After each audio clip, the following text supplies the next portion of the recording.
Olá, seja bem-vindo ao Cinecast. Eu sou Glauber Gorski. O Cinecast é gravado aqui nos estúdios da Metapá. E no programa de hoje eu tenho um convidado que chegou aqui um pouco meio incauto. Parece que eu convidei você para uma coisa, você chegou para outra. Eu te convidei para uma churrascaria e você veio me contar que você é vegano. É isso mesmo?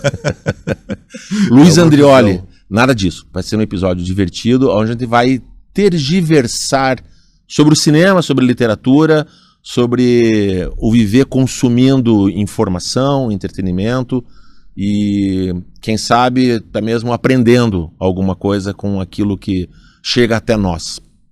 Então, antes de mais nada, seja bem-vindo, muito obrigado por aceitar o convite. Obrigado, Glauber, muito legal estar aqui nos estúdios, né, no seu Cinecast, discutindo cinema, discutindo literatura. Para mim, tudo nasce da palavra, né? Mesmo a imagem, na minha visão, a palavra é mais importante. A palavra que primeiro apresenta a imagem. Eu não acredito em outra forma de analisar um filme, uma série. Tudo vem da palavra. Se a gente não fala, nada acontece. Minha visão a respeito do fenômeno audiovisual é essa. Sim, somos animais sociais. A gente não vai entrar nesse campo antropológico, nem não tenho nem roupa para isso, né?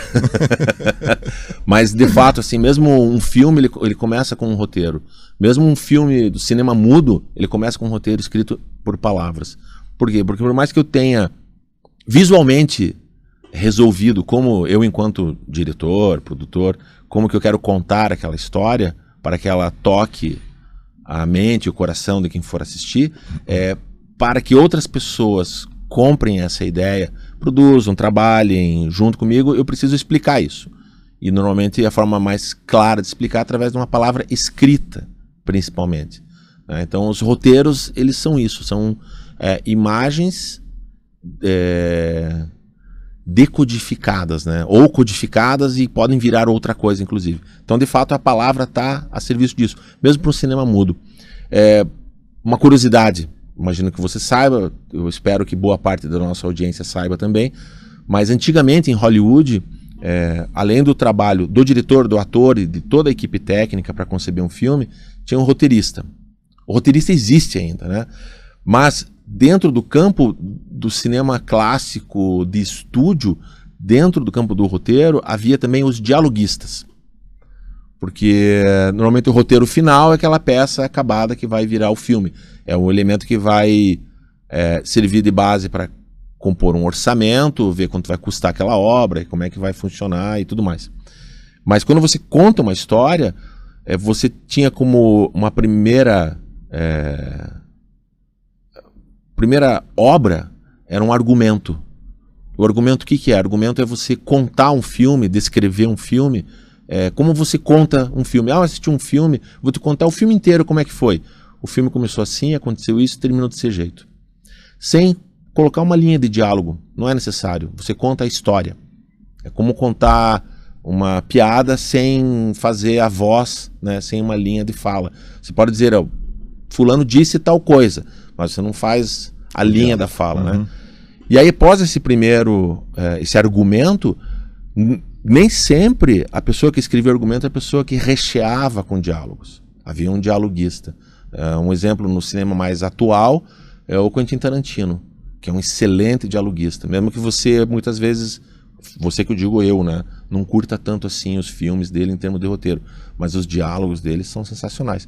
Então, a palavra vem para isso. Estou te convencendo por que o cinema é importante? Já me convenceu. O cinema já me convenceu. Então eu vou te fazer uma provocação aqui, como se eu não soubesse a resposta dele. Tem um filme passando no cinema, nessa semana que a gente está gravando, foi a semana de estreia dele. É um filme muito divertido, bem bacana. Não é um filme para família, não é um filme que é para velho, não é um filme que é para gente tão jovem assim, mas é um filme que ele funciona porque ele já não é o primeiro. Como muitos filmes que estão em cartaz, que são ou continuações ou refilmagens, esse é apenas mais um, mas ainda assim ele é muito divertido, que é o Predador Terras Selvagens. Estou aqui copiando, porque é Badlands, é mais bonito em inglês, né? Predator, Badlands. Mas é Terras Selvagens. Eu sei que você não viu esse filme. Não deveria. É bom. Agora eu vou te entrevistar. Me fale um pouco, por favor, sobre o Predador. Vou te falar um pouquinho sobre o Predador. Aliás, vou te falar antes de mais nada. Aliás, não é o primeiro, né? Não é o primeiro. Existe o primeiro lá com o Schwarzenegger, de 87, né? Aí teve um Predador 2, feito 2 anos depois, com o Danny Glover, que era o parceiro do Mel Gibson no Máquina Mortífera. Sim. Com outros elencos, tem elencos interessantes nesses 2 filmes. E aí passou-se muito tempo, fizeram aqueles crossover, Predador versus Aliens, né? 1 e 2. E mais tarde foi feito um filme de 2010, se não me engano, 2010, que é o Predadores, com o Adrian Brody, que é divertidíssimo. Então eles foram achando, e aí a franquia se estabeleceu. Então tem o Prey, Predador Prey, que é de 2018, se não me engano, 2018. Não, o Predador era de 2018, não é um filme tão bom. Mas tem o Prey, que é de 2020, que é do mesmo diretor desse Terra Selvagem. Ou seja, tá virando um James Bond, tá virando mais uma franquia. Mas por ser mais uma franquia, é extremamente divertido e bem feito, tal qual Missão Impossível, tá, pro Tom Cruise e pro Christopher McQuarrie, que é o diretor desses, ele, né, o Christopher McQuarrie, que é o diretor dos últimos Missões Impossíveis. Eles acertaram porque um dos segredos de fazer um filme bem feito é você ser apaixonado por aquilo. Aliás, como vale para qualquer obra, né? Então você vê um filme que ele tem um sabor autoral para quem quer aquele gênero. Então, se eu te indicar assim, você deve assistir esse filme, eu olho bem para você, Luiz. Eu olho bem assim e falo assim, cara, você vai detestar o filme. E o filme é ótimo, mas é um filme que não é para você.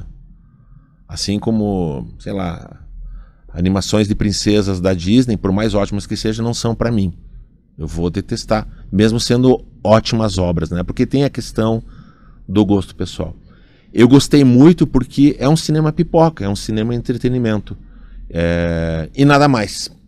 Nada mais. Dá para fazer leituras semióticas sobre quem é essa criatura, o predador, né? Quem é um alienígena, tem planetas, tem animais estranhos, tem...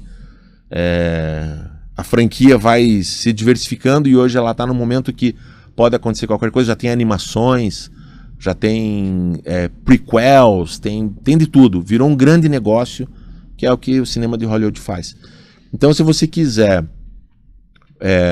ter uma opção meditativa, no sentido de que você vai desligar o seu cérebro, mas vai se entreter, sim, vá ao cinema, assista Predador, Terra Selvagens, porque você não vai ter nada mais do que aquilo que está sendo oferecido para você, por mais bobo, simples que pareça isso.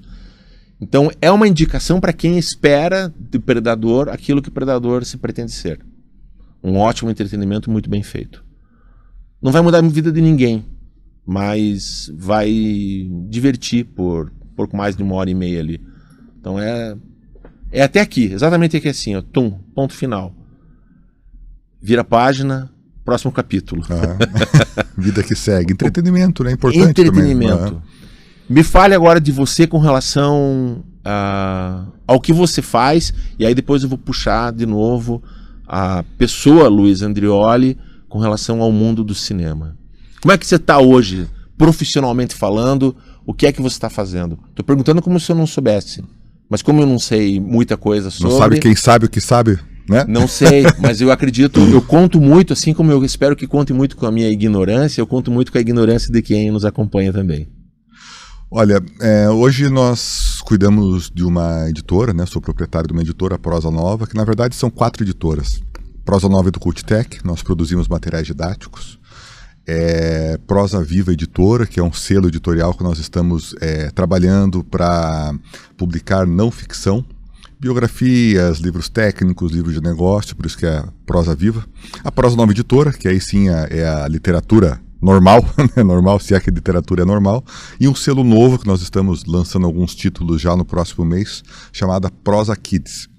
Primeiras infâncias, né? Para as infâncias, né? Literatura infanto-juvenil. Só isso já tem trabalho aí de muito tempo, né? A gente criou essa editora em 2014, então já estamos indo para o 12º ano. atendemos prefeituras de todo o Brasil com livro, já entramos algumas vezes no Programa Nacional do Livro Didático, né, que é o maior programa de compras de livros do Brasil, com literatura e com materiais didáticos também, entre outros projetos, né, autorais, projetos desenvolvidos para empresas. Então está sendo um momento muito interessante em relação à Prosa Nova, né, um fortalecimento dela no mercado editorial e muito atrelado ao ensino básico. A gente dialoga muito com as escolas, né? Então qualquer literatura que tenha uma aplicação direta em sala de aula, que um professor bata o olho no livro e fale, tá aí, gostei, isso aqui me ajuda em sala de aula, essa literatura nos interessa. Outras literaturas que eu reconheço um profundo valor, até por ser mestre em literatura, né, ter estudado na Universidade Federal do Paraná, né, pesquisei muito literatura, mas às vezes uma literatura mais inventiva, ficção, fantasia, alta poesia, claro que eu valorizo, claro que eu leio, evidente, né, mas não é exatamente o nosso caso nesse momento. A gente quer dialogar principalmente com a educação básica. Não que a educação básica não possa usar isso aí também, claro que pode, né? Mas às vezes alguns temas mais atrelados diretamente e objetivamente com a Base Nacional Comum Curricular, com os temas que estão sendo trabalhados em sala de aula, isso nos interessa mais. Assim, nós temos olhado com mais carinho para facilitar, né, vamos dizer assim, a vida do professor através da literatura. Mas isso você, enquanto empresário, né, de um negócio que vê isso como algo, além de ser promissor em termos de negócio, tem uma relevância educacional, que é da maior relevância que existe, e essa conversa direta, né, direcionada, né, mas já objetiva para isso mesmo. E isso você conversando, enquanto empresário, para esse mercado. Como é que você capta, como é que você olha do outro lado para quem fornece isso? Para os escritores, né? Como é que é encomendado, como é que chega isso para a Prosa Nova? Olha, ouvidos e olhos atentos, né? Quando a gente se propõe a editar, a ser uma editora, existe um movimento que os autores procuram as editoras, né?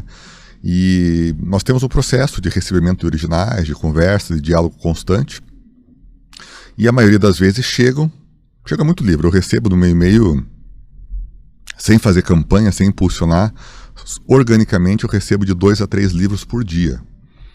Então tem que ter um olhar apurado, evidentemente não dá para ler tudo, mas a gente tem a obrigação de ver tudo e ter um sininho que bate ali para algumas boas oportunidades, né?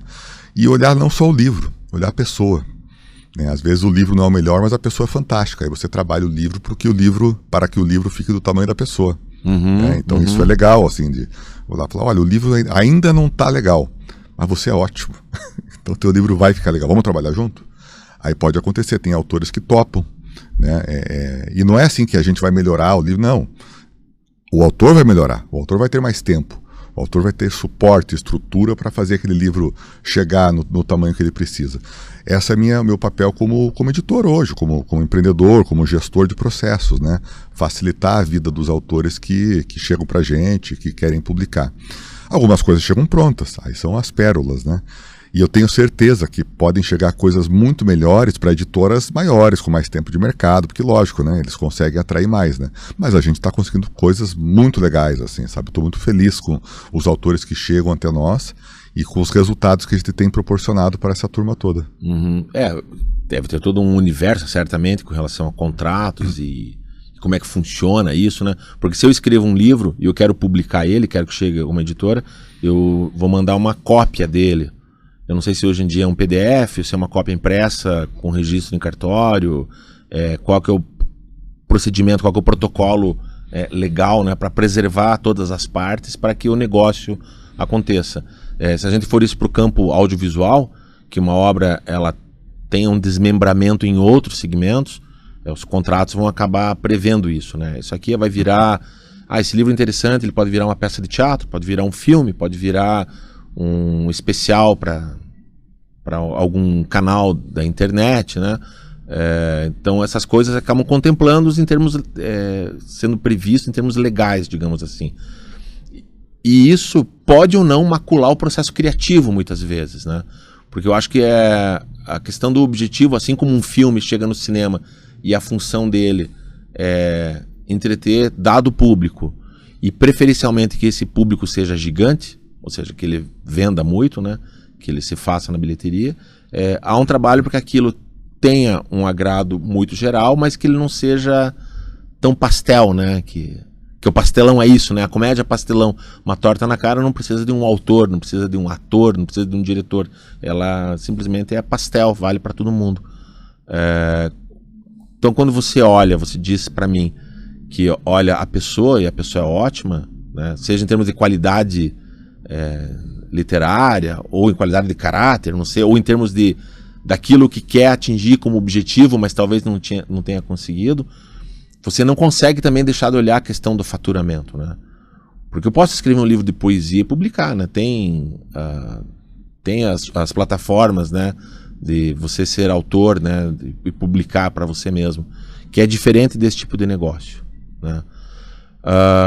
Você, enquanto autor, porque você também é escritor, né? O André é jornalista, empresário, né? E é escritor também. Você é escritor de sua própria editora? A sua editora consegue acolher o teu tipo de literatura? Eu sempre brinco assim que eu abri uma editora porque eu fiquei cansado de bater na porta de outras editoras e encontrar as dificuldades naturais de publicação, né? Tive o Silvio Santos quando teve que montar a televisão dele porque ele não tinha mais Globo, emprego. Né? A Globo não conseguia mais comportar ele abriu. E é bom, né? Eu acho que a frustração, eu tive frustrações como qualquer pessoa, tenho 48 anos, uma vida profissional intensa em várias áreas, eu nunca fui, minha carreira sempre foi em Y, né? Eu fiz muitas coisas assim, né? Eu não me dediquei somente a uma atividade, né? Enfim, me frustrei no mercado editorial muitas vezes. Eu falei, caramba, eu vou acolher essa frustração e juntar com outras frustrações que eu tenho de trabalhar em empresas e não ter exatamente o meu negócio, tocar as coisas do jeito que eu acredito que deva ir, botar a energia que eu acho que vai me render uma vida melhor, mais crescimento. Então eu vou criar uma editora. Aí existe uma coisa assim, pô, mas vai publicar os teus livros, né? Que autoconfiança, que autoestima hétera é essa, né? Né? Que o pessoal fala, pô, só, né? Mas tá bom, vamos lá, é o que eu tenho, mas assim, eu sou o autor menos publicado, né? Claro que eu abro muito mais espaços, assim, mas tem essa possibilidade, o que me atende. Eu acho interessante, assim, saber que eu tenho uma portinha aberta, que o conselho editorial vai ser mais... mas assim, como negócio, claro que isso não para em pé, né? Publicar somente os livros do próprio empreendedor, né? A gente olha, evidentemente, o mercado. Você falou de autopublicação.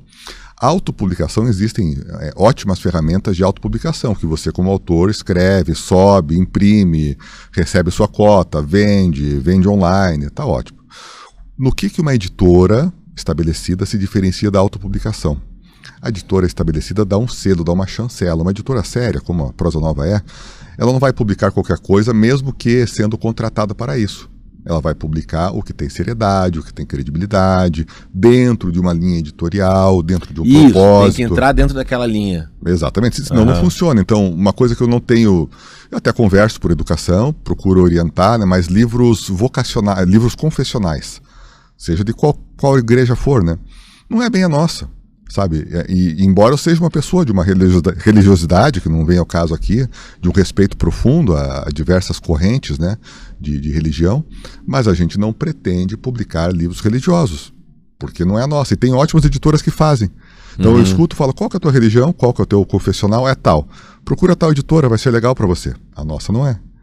Entende? Eu não vou dar o nome aqui, mas eu vou falar do Milagre do Santo, vamos dizer assim. Né? Tem uma editora, você vai saber de cabeça isso, que ela publicava livros de caráter um pouco mais esotéricos, né, com um nome. E aí ela tinha uma outra razão social para publicar livros católicos. E ela tinha um outro nome, né, fantasia, para publicar livros evangélicos. Ou seja, ela atendia todo mundo via um único guarda-chuva, né? Então, é um pouco assim, eu diria, tem um tanto, digamos, de um ardil mercadológico, respeitável, porque é permitido isso, não é nada ilegal e não é nada ilícito e nada antiético. Pelo contrário, eu acho que respeita muito o público final, né? É como, eu gosto de ver, falei de princesinhas da Disney, eu gosto de ver animações da Disney, né? Eu gosto de ver animações da Pixar, né? E eu gosto de filmes de terror, né? Mas a Disney, mais especificamente, você não vai ver a Disney fazendo filmes de terror assinando Disney, mas você vai ver a New Line Cinema que é um braço da Disney, né? Você vai ver a Touchstone Pictures, que é um braço da Disney, fazendo filmes policiais e thrillers, né? Então isso tem no histórico, por quê? Porque não vai comprometer, né? Você nunca vai ver sangue, por mais que tenha uma cena de morte numa animação da Disney, né? Possa acontecer isso, a mãe da Bambi morre, né? E os anões matam a bruxa malvada, né? O Rei Leão, né? Ele é morto, né? Jogado do penhasco, né? Mas você não vê sangue. Então são mais ou menos assim características, né? Faz parte da chancela daquela linha que você chama de linha editorial, que tem muito mais a ver com respeito ao público final, né? Ao consumidor final. No caso, seja o leitor ou seja quem vai contratar, né? Quem vai comprar de você um material didático ou algo assim. Então esse é um cuidado de negócio que você tem. Marca. Havaianas não vende chuteira, né? Uhum. Né? Então, eu fui comprar Havaianas esses dias numa loja de shopping para dar de presente para uma familiar. Tinha diversos tipos de Havaiana. Sandalinha, tem até com um saltinho assim bonitinha, mas é Havaiana. Né? Você não tem a característica principal, né? A Prosa Nova, lógico, o nosso movimento editorial, ele tá assim buscando uma consolidação, buscando apresentar uma cara, mas já tem. Ontem mesmo estava conversando com uma autora e ela estava apresentando um livro pra gente, o Infanto Juvenil, muito legal, assim, a história de um lobo que envelhece, não sei o que, tem um cuidado com a loba, então é uma coisa assim de evolução, de cuidado, de carinho, assim, né, falando sobre esses valores, né. Ela falou assim, eu acho a cara da Prosa Nova, porque eu li um outro livro de vocês, que é o Opa, é um livro Infanto Juvenil nosso, que foi finalista do Prêmio Jabuti, que fala sobre envelhecimento, sobre o Alzheimer. É uma netinha vendo o envelhecimento do avô. É um livro escrito e ilustrado pelo Adilson Farias, um autor curitibano, brilhante, ilustrador também, né, fortíssimo no mercado editorial. Então essa autora que veio apresentar a obra, não estou falando o nome dela porque o contrato não está assinado ainda, né, mas ela reconheceu no Opa, né, nesse livro Opa, um caminho editorial que nós estamos trilhando. Né? E que eu tenho chamado assim de temas emergentes. O tema da velhice, para mim, é um tema emergente. Uhum. Todos estamos ficando velhos, ninguém vai ficar mais novo e cada vez mais o Brasil vai ter gente mais velha. A pirâmide, né, etária já inverteu, né? A gente agora é uma nação, está caminhando para ser uma nação de gente velha. Temos que aprender, né, dar trabalho para as pessoas, né, que estão chegando na terceira idade, na velhice, afetos, cuidado, entretenimento, educação, renda, sexualidade, relação com a família, tudo, né? Então, ela reconheceu no livro Opa, um livro que está apontando, do ponto de vista da literatura, para um caminho que a gente precisa discutir, as escolas também. Uhum. Né? Aprender a lidar com os velhos, desde criança. A gente vai passar muito mais tempo velho do que em qualquer outra etapa da vida, né? E esse livro, quando a gente publicou, há uns 5, 6 anos, eu já estava olhando assim, cara, esse é um tema que é muito importante falar sobre isso. Muito importante. Vamos lá. Então, acho que a identidade de uma editora, ela não está no discurso, não sou eu que vou dar a identidade. São os livros publicados. Uhum. Né? Isso que vai apresentar. E pouco a pouco nós estamos construindo isso. Mas a orientação, né, a linha Havaianas que nós estamos seguindo é essa. Os temas emergentes, os temas que devem ser trazidos para a sala de aula. Um outro tema emergente que nós estamos trabalhando agora muito forte é o tema da vacinação. Nós fomos contratados pela Fiocruz, né, Fiotec, Fiocruz, né, que presta serviços para o Ministério da Saúde, né, uma fundação do Rio de Janeiro, para desenvolver um grande portal de conteúdo que vai atender professores do Brasil inteiro sobre o tema vacinas. Então, infelizmente, a cobertura vacinal nos últimos anos caiu, né, por questões políticas até, e agora o Ministério da Saúde está tentando recuperar essa cobertura vacinal. E uma das iniciativas foi, precisamos capacitar os professores para que eles trabalhem em sala de aula o tema vacina. A gente olhou essa oportunidade e falou, opa, sabemos fazer. Aí conseguimos esse contrato, estamos desenvolvendo uma dezena de itinerários formativos, falando sobre os mais diversos aspectos da vacina, desde a educação infantil até o ensino médio. Então, daqui a alguns meses vai estar pronto isso, os professores vão entrar num portal, e esse portal vai ter prontinho os planos de aula, os itinerários, avaliações, jogos, atividades online, atividades offline, para que os professores sejam capacitados e trabalhem o tema vacina em sala de aula. Olha que tema importante. Sim, emergente.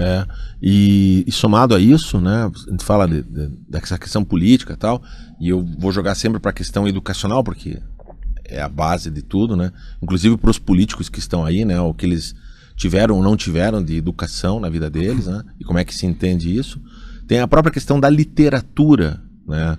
Em sala de aula e fora de sala de aula, com as demandas. Veja só, eu estou falando isso aqui num podcast, falando aqui para a rede social, para quem está nos ouvindo e vendo, quando talvez eu devesse falar assim, ao terminar esse episódio, vá para a estante mais próxima e pegue um livro e vai ler um pouco, né? Vai se informar, vai se culturar.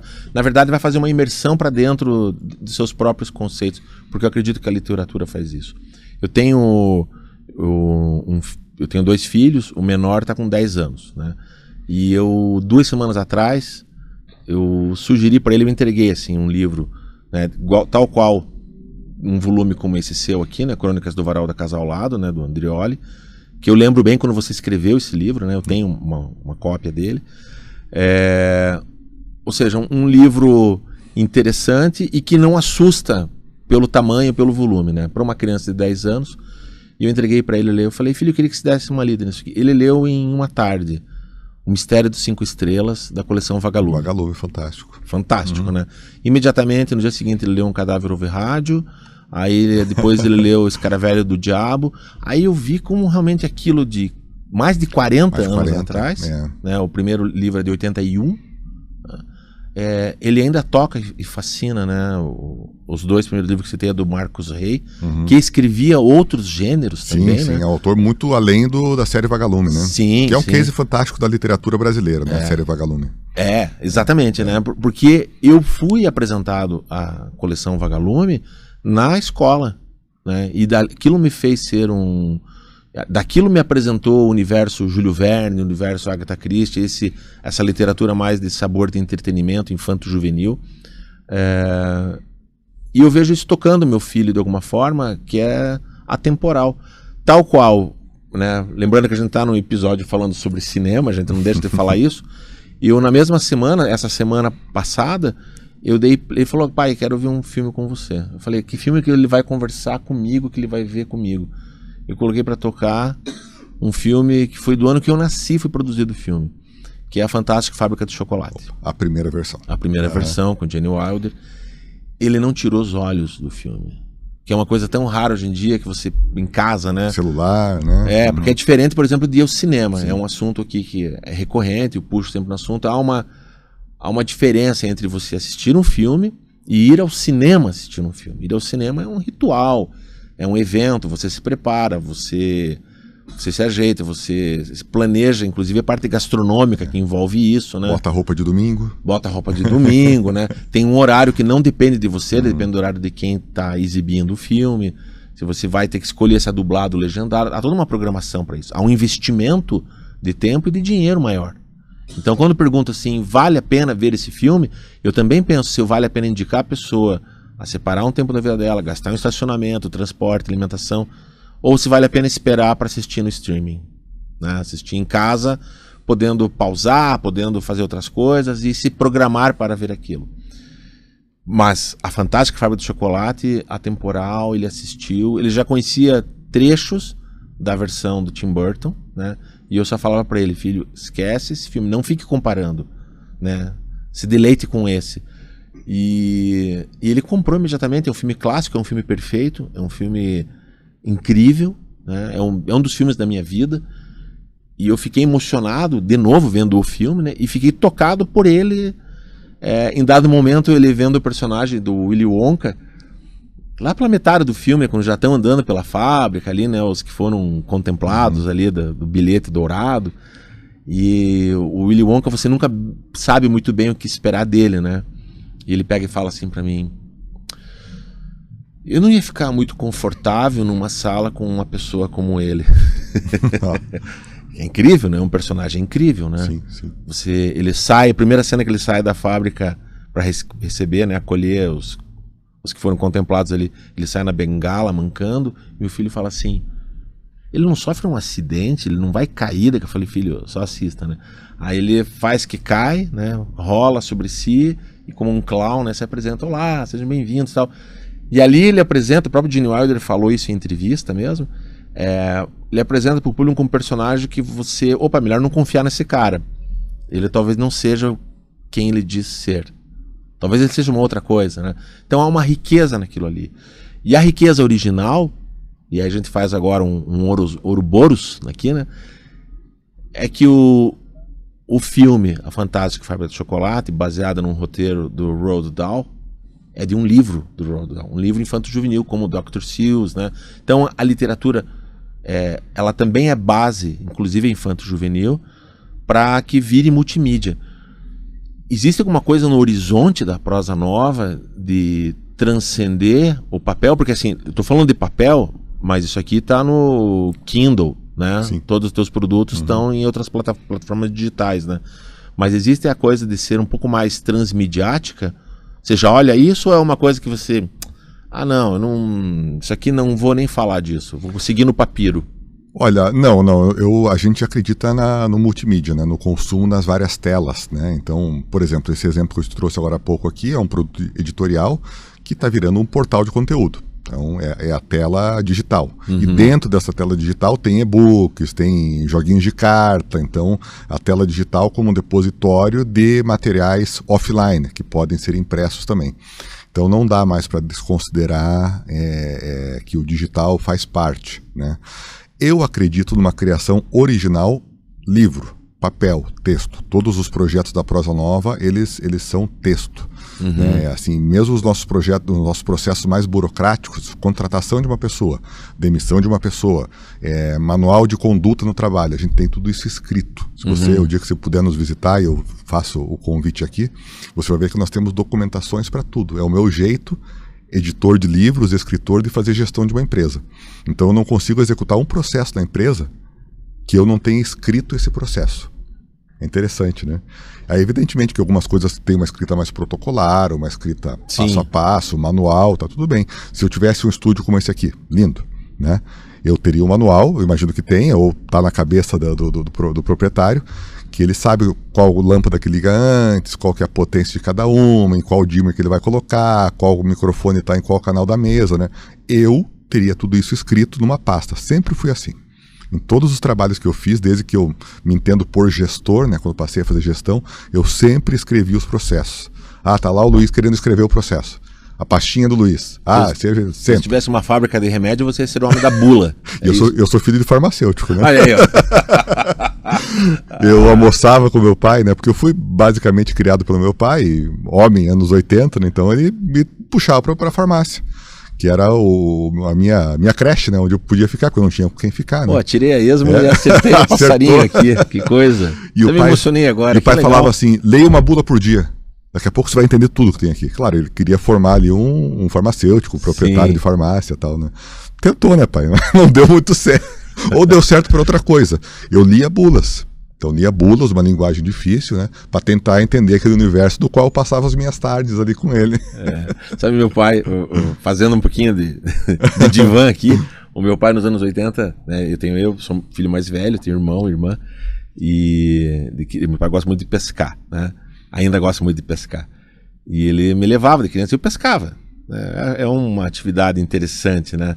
Mas é uma atividade enfadonha. E eu já lia muito, né? Então uma vez a gente foi pescar, ele tinha um barquinho, a gente foi lá na represa do Capivari. E eu joguei a varinha, fiquei olhando pro anzol, deixei a varinha descansar no barco, abri minha mochila e peguei um livro da coleção Vagalume e falei, A Ilha Perdida, né? Uma aventura. Meu pai olhou assim pra mim e falou, não te trago mais pra pescar comigo. Nunca mais me levou. Meu pai me levou no futebol, no Couto Pereira, pra ver um jogo. E vendo o jogo lá, curtindo. Não era Paraná Clube, era Colorado e alguma coisa lá, né, que era o time dele. Mesma coisa, desviou o olho, eu tava de costas pro jogo, apoiado numa coluna no gibi. Mesma história, só não era pescaria, mas era o gibi. Mas meu pai, cara, com a simplicidade dele, com o jeito dele, ele entendia e respeitava. Muito interessante, assim. Ele sabia que tinha algo diferente ali, que lia a bula, mas não estava tão interessado no remédio e mais na bula. Estava interessado na palavra, né? Sim. Ele comprou uma época uma máquina de escrever para deixar lá no escritório dentro da farmácia para digitar os relatórios, que ele tinha que prestar conta das coisas, né? E eu ia lá, usava a máquina de escrever para escrever, né? Era um escritor nascendo ali. Essa máquina está comigo até hoje, né? Então, na simplicidade do meu pai, na inteligência do seu pai, eles sabiam, eles sabem, né? Hoje a gente como pai, a gente sabe. Sim. Né? Meu filho tem 11 anos, né? Quase a idade do seu. Eu nunca fui de futebol, né, já falei aqui, mas levei ele para uma escolinha de futebol, que tinha sido o interesse dele.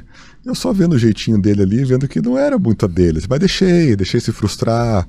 Chegou uma hora que ele falou assim: pai, eu queria te falar uma coisa, eu não tô gostando muito de futebol. Eu falei: ufa, filha, eu sei, eu sei que não, mas você precisava passar por isso. Aí foi para futebol, para tantas outras, com o tempo a gente vai entendendo quais são as caixinhas dele, né? Então se a gente entende hoje, né, eu não acho que a gente seja mais ou menos inteligente que os nossos pais, eles também entendiam, né? Eu tenho em casa uma biblioteca com suas centenas de livros e DVDs e CDs, que é casualmente o quarto do meu filho mais velho, né? Que nunca leu nenhum livro dali. Nunca. Tá ali. Porque não é dele. Né? Mas ele tava fazendo faculdade de farmácia. Caramba! Olha nossas vidas, né? Tá esquisito isso, vamos ver pra onde vai. Exatamente, tá esquisito. Então, pra desesquisitar, me fale um pouquinho você de lembranças da tua vida cinéfila, o quanto, eu não sei, a não ser que seja algo muito parecido com o futebol na sua vida, né? O cinema, né? Ou ver filmes, como é que isso de alguma forma te construiu? Até mesmo talvez apoiado um pouco na literatura, né? Como é que você vê isso? Ou o cinema para você é só entretenimento? Não, nunca foi assim, só entretenimento. Eu fiz pós-graduação em cinema na Universidade Tuiuti do Paraná, né? Isso depois de formado em jornalismo. Na época me dediquei muito assim a pós, gostei, né? Fizemos, por exemplo, um trabalho com a Denise Correia, com a Tizuko Yamazaki, que foi nossa professora. Então, super, super bacana, assim, né? Mas a primeira lembrança... Eu passei por ali, eu também sou... Também essa minha pós de lá, né? Essa pós passou muita gente legal, com né? Jorge Furtado. Jorge Furtado, né? Muita gente bacana. Arlindo Machado, né? Isso, né? Parte que você estava falando de estética e tal, né? Enfim, minha primeira lembrança de cinema, minha mãe me levava ao cinema e tinha alguma questão Denise lá. Araújo, havia Denise Correia, mas Denise Araújo, a coordenadora. Exatamente, fantástico, né? Malucona do bem, assim. Nossa Cuca. Exatamente, ela é ótima, fantástica. E minha mãe me levava ao cinema e tinha alguma questão, em algumas vezes que ela me levou para ver filme dos Trapalhões, cujo ingresso vinha na bandejinha de iogurte, né? Tinha uma coisa lá que eu não lembrava disso. Você comprava a bandejinha de iogurte, você comprava o ingresso e ganhava outro, tinha uma questão assim. E eu lembro de algumas vezes, assim, que por conta do horário, dos compromissos que ela tinha, ou do estacionamento, alguma coisa assim, que eu entrava no meio do filme. Ela falava assim, são 3 horas, o filme começou às 2. Você vai entrar às 3, vai ver até o final, e depois você vai ver a próxima sessão do começo até o meio. Bugou, né? Não bugou, porque um dos primeiros filmes que eu vi no cinema, eu vi exatamente assim, foi ET. Você acredita que eu assisti ET da metade pro fim e depois do começo da metade? Tinha uma explicação prática ali, que não dá para pagar o estacionamento, o compromisso, alguma coisa assim. A explicação prática é que mãe não se preocupa com a narrativa. Né? Tá ótimo, é 2 horas de filme, não importa o que... Mas aquilo me ajudava, era o editor, né? Eu tava editando o filme na cabeça para depois entender o que acontecia. Bom, anos depois, né, superei, né? Muitos anos de terapia, né? Tá tudo bem, né? Fui fazer teatro amador, teatro em escola, né? E o cinema era uma ponte muito próxima ali, né? Com quem vê peça, vê filme, né? Que é mais fácil você perguntar para alguém se viu tal filme do que você viu tal peça. Um diálogo mais tranquilo. E eu fiz um curso, cara, com 14 anos, o aluno mais novo da sala, 14, 15 anos, com um cara que você conhece, que foi o Valêncio Xavier. Sim. Um dos meus mestres. Não acho assim que eu tive tempo de aproveitar a maestria dele, assim, mas foi o meu primeiro professor de roteiro. E eu novinho na sala, estudante de ensino médio, já gente mais velha, gente mais experimentada, e ele me acolheu bem, assim, sabe? Foi bacana aquela acolhida de respeitar aquele adolescente ali, sabe? Meus primeiros escritos ele que avaliou, primeiras críticas literárias, né? Primeiros fundamentos de roteiro, né? E ele daquele jeito anárquico, né? Ele era um anarquista, né? Sim, 100%. Então foi fantástico, assim, sabe? Ter essa primeira visão de roteiro a partir desse olhar do Valêncio Xavier. Eu lembro com muito carinho, assim. Tô falando de uma história para você de 92, 93, por aí, né? Eu fiz alguns cursos com ele, cinema documentário, assisti na NUC, o Esquimó. Ele que me apresentou David Lynch, Razorhead, que David Lynch era um dos cineastas prediletos dele também. E muito essas coisas muito nos constroem, né? Tal qual a literatura. E dentro da literatura, o que te lembra mais antigamente que você se impactou e que talvez você tenha depois de adulto, como eu tive essa experiência, vou te dizer já, eu tive essa experiência com... Cara, até esqueci o nome do autor, que feio, mas é porque ele faleceu e eu me enlutei, realmente. Que é A Vingança do Timão, que é um livro ganhador do Jabuti em 1980, se não me engano, infanto-juvenil. Do Moraes. Que livro te impactou na tua infância? Eu vou falar um pouco mais sobre esse livro, porque eu reli ele de adulto. É um dos livros que mais reli na minha vida. Tem alguma coisa assim que você carrega da tua... Tem várias. Da tua infância, que você, cara, preciso ler, preciso visitar esses amigos de novo, como diz um amigo meu. Olha, a série Vagalume que você colocou, para mim era a literatura obrigatória de adolescência, né, de pré-adolescência e depois de adolescência e adulto.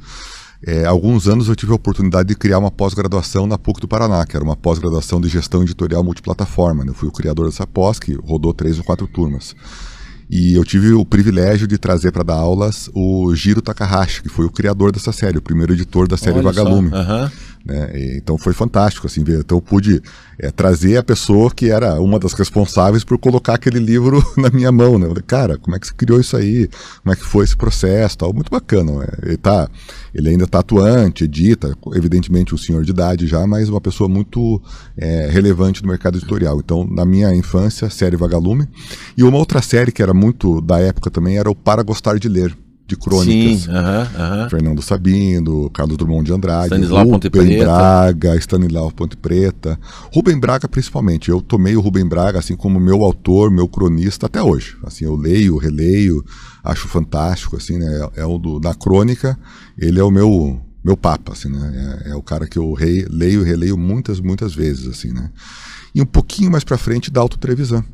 Né, que na adolescência, quando estava fazendo teatro, né, comecei a ler Dalton Trevisan, a ver algumas montagens que começou-se a enxergar o Dalton no teatro também, né?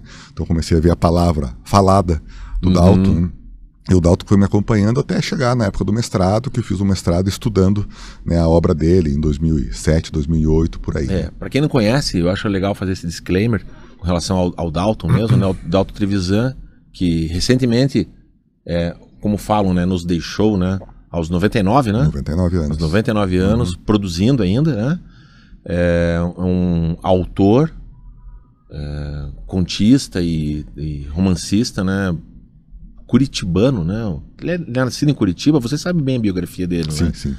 Acho que é São José dos Pinhais. Mas aqui paranaense... Até o aeroporto daqui, né? E que ele, tal qual o Paulo Leminski, ele vai ganhar mais força pós-vida, né? Ele tem uma relevância na nossa literatura que eu, pessoalmente, posso estar até exagerando nisso, mas eu considero ele muito próximo de uma relevância de um Machado de Assis, em termos de valor, né? Em termos de ter uma obra que transcende alguns... Né? Não é uma obra pontual, ele retrata o seu momento, ele tem o seu zeitgeist, né? Ele tem...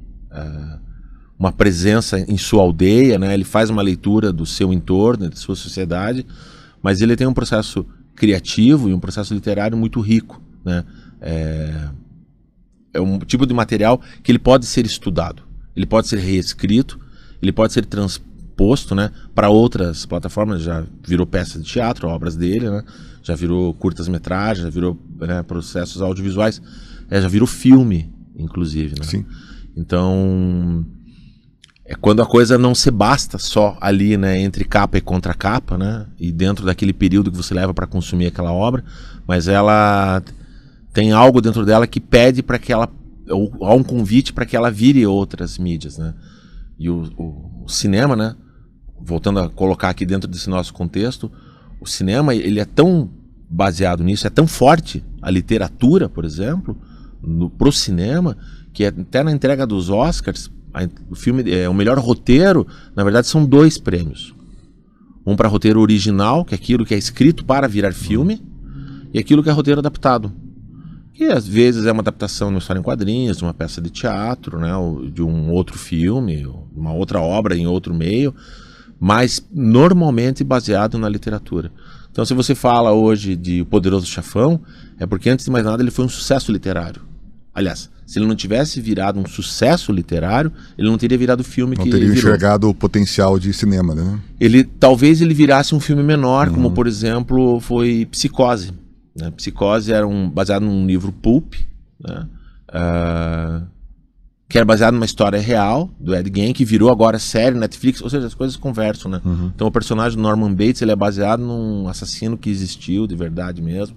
É parecido com o que o Massacre da Serra Elétrica vai fazer também é baseado nesse mesmo personagem real, do qual Norman Bates foi baseado, e virou um livro pulp, e por ser um livro pulp de baixo sucesso literário, o Hitchcock não teve a verba que gostaria de ter, que é diferente do Poderoso Chefão, onde o livro do Mario Puzo foi o livro mais vendido nos Estados Unidos em 1969, se não me engano, e aí como havia da própria parte do autor do livro, a Paramount, no caso ali, né, ela contratava autores, ela pagava salário para autores escreverem seus livros, e caso algum deles virasse um sucesso literário, né, automaticamente já havia a chance de virar uma adaptação para cinema, ele teria um ganho a mais, que é o caso do Poderoso Chefão. Então o filme que é tão laudeado, né, e devidamente, né, é um grande filme, o 1 e o 2 principalmente,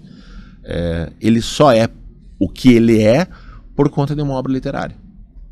Então a palavra realmente, mesmo ali, ela se aprova antes, e a própria entrega do Oscar tem isso, né? Boa parte dos filmes que a gente vê são realmente filmes baseados em obras literárias, seja da área do puro entretenimento, ou seja de um cinema um pouco mais conceitual, né, um pouco mais aprofundado, né? Você pode ter filmes que por exemplo, o Tal da Física, do Fritjof Capra, né, que é baseado no livro. Então tem de tudo isso um pouco, né? Olha só, chegou o Mordomia aqui, participação especial, o Mauro Wolf Filho, seja bem-vindo aqui.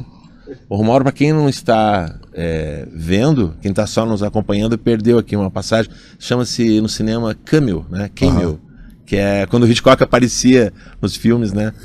Em passant ali. Discretamente, né? Mas não apareceu. Mas é nosso convidado a aparecer aqui para uma conversa, falar sobre cinema de entretenimento. O que conversa com você, para a gente ir agora para os nossos finais, em termos de... como no episódio dos Simpsons, me marcou muito aquilo quando o Apu, que é o hindu, que é o dono da merceariazinha no universo dos Simpsons, quando ele vai casar, ele se apaixona pela mulher dele, e ele pergunta assim para ela, qual que é o teu livro predileto, o teu filme predileto e o teu prato de comida predileto? Daí ela responde uma única coisa: tomates verdes fritos. Uau, tem tudo. Rico, né? Tem riquíssimo. tudo. O que você tem que você lembraria assim, cara, isso aqui virou uma obra literária, virou um filme. Eu tenho para mim assim muito O Segredo do Abismo, o próprio 2001, o 2001, que equivocadamente as pessoas querem entender coisas do filme que o filme meio que não explica, mas na verdade ele é uma obra composta junto com o livro do Arthur C. Clarke, né? Que é o roteirista do filme. E o livro foi sendo escrito à medida que o filme ia sendo produzido, então são obras complementares, né? Onde as mídias diferentes conversam sobre uma mesma fonte, né? Uma mesma ideia. Você tem alguma coisa assim que se carrega com você? Cara, teria tantos assim, eu teria que fazer... em faroeste eu gosto disso, em crônicas eu gosto disso, em série, por exemplo, para mim a melhor série do mundo é o Sopranos. Eu sou fechado, Sopranos Teen, adoro, para mim é o ápice, né, da arte na narrativa de séries, né? Uma série longa, perfis comportamentais, psicológicos super aprofundados, né? Conversando com a tradição do cinema, conversando com Poderoso Chefão, por exemplo. Poderoso Chefão é outro que eu assisto todo ano. Poderoso Chefão eu assisto. Eu posso estar saindo para uma consulta médica de urgência. Se estiver passando Poderoso Chefão na TV, eu paro. Vou ter que assistir. Sei os diálogos de cor, uso exemplos, né, de frases, né, que o Don Corleone usa em gestão, porque eu acho que ele é um grande gestor, né? Acho que é um exercício de gestão, aprender o jeito que ele conduz aquela família, né? Aquela palavra que ele usa muito, que a gente usa pouco em português, que é arrazoar. Essa pessoa não consegue arrazoar. Arrazoar é chamar a razão, né? Sim. É compartilhar, chegar num bom termo entre as suas razões e as minhas, né? E a gente tem em gestão, em negócios, tá arrazoando o tempo inteiro. Eu quero ganhar mais, você quer me pagar menos, vamos tentar arrazoar para fazer algo. Então eu acho fantástico assim, o jeito que ele conduz. Não estou falando eticamente, né? Ele é um fascínora, ele mata, né? A família mata Sim. a pessoa. Não tô falando dessas questões. Estou falando do exercício de gestão de pessoas. Consegue fazer coisas, e essa questão do arrazoar eu trago para mim muito forte. Adoro o livro do Mário Puzo, tenho as 2 versões. Inclusive, nós fizemos um projeto há uns 3 anos em escolas públicas chamado Roda de Leitura Masculinidades. A ideia foi trabalhar, a partir da literatura, exemplos de personagens masculinos para discutir com o pessoal de ensino médio, né, alunos, o que é ser homem hoje. E homem eu digo homem, menino, né, masculino mesmo.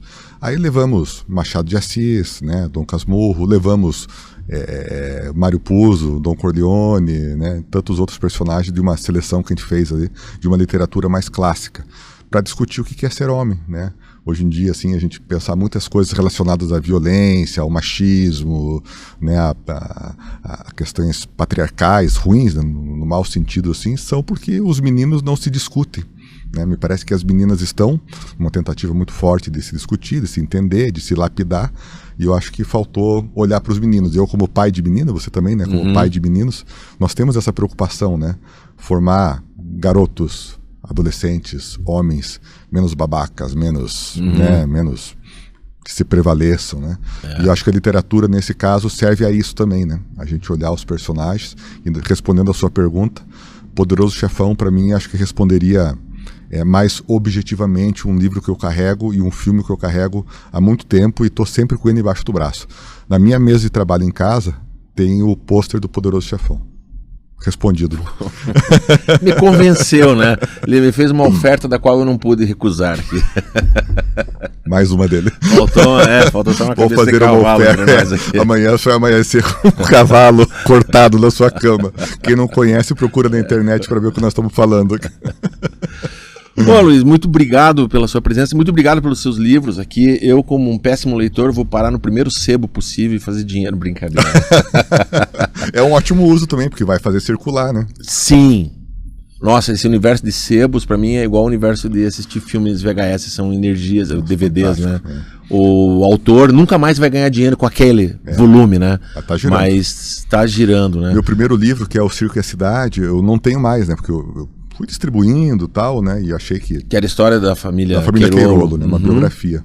E hoje em dia eu não tenho mais, eu não tenho no meu acervo. Daí agora eu tô comprando de volta dos sebos. Eu compro meus próprios livros. Aí tem uns que vendem por 50, outros por 80. Eu fico tentando entender, né? Você já comprou algum livro seu autografado? Já. Vixe, isso é meio triste, não é? A pessoa que se autografou... Você já não deu o livro autografado para alguém? Já não se desfez livro que te autografaram? Não. Ah, pare. Não tive coragem de fazer Que casa que você mora? Deve ser enorme a sua casa. Não tenho tanto livro assim Podcast também. bem sucedido, é outra coisa, né? Que bacana. Desses aqui, autores todos brasileiros, imagino que muitos locais, Exato. Alguns de fora também. Tradução de fora nenhuma ainda. Ainda não, mas está no radar. Tá no radar. Tá no radar. Pô, show de bola. Bacana. Bom demais. Vida longa, editora Prosa Nova. Muita saúde para você também, Andrioli. É um prazer ter você aqui. É um prazer ter a companhia de quem nos acompanhou até agora aqui. A gente se propõe a falar sobre cinema e de um jeito talvez um pouco mais pop, né? Um pouco, como chamo assim, um pouco mais pipoca. Mas quando a gente pode trazer algo com um pouco mais de relevância, de mais de substância, como o próprio cinema muitas vezes traz pra gente, eu acho maravilhoso. É como você... Eu ainda não falei desse assunto aqui no Cinecast, mas eu vou falar em dado momento, porque há esse compromisso. É como você falar do Joker 2. Eu não tenho como não adorar aquele filme, mas eu não tenho também como não entender por que a grandíssima maioria das pessoas odiou o filme. O 2. O 2. Porque elas compraram o ingresso para ver um filme e chegou lá, era um outro filme. Só que esse outro filme que é entregue, no meu entender, né, já fui criticado por isso. Ele tem tanta camada, tanta profundidade, que foi entregue a algo que talvez o público sequer merecia, né? Quase que é um engano, né? E isso vale o mesmo para a chancela de livros, né? Eu não posso comprar um livro achando que uma coisa e chegando lá, putz, me foi entregue outra.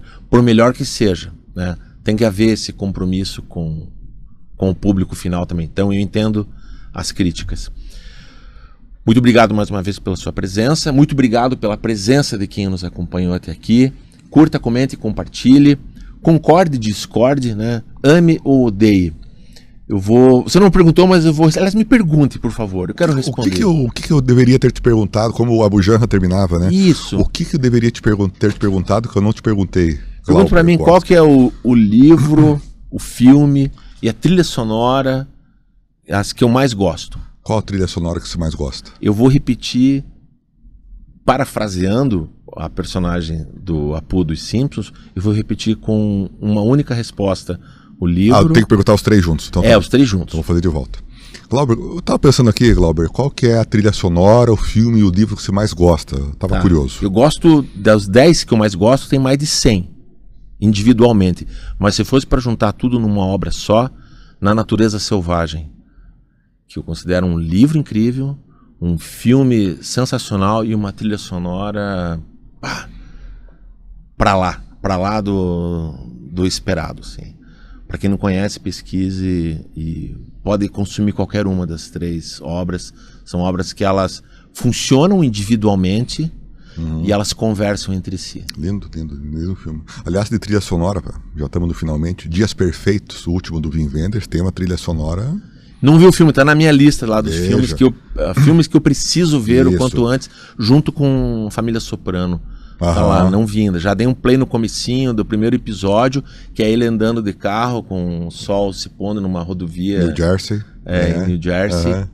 E eu dei pausa. Eu falei, eu preciso assistir isso com a devida atenção. Você tem que estar com a roupa certa. Exatamente. Obrigado mais uma vez. Show de bola. E nos vemos num próximo episódio.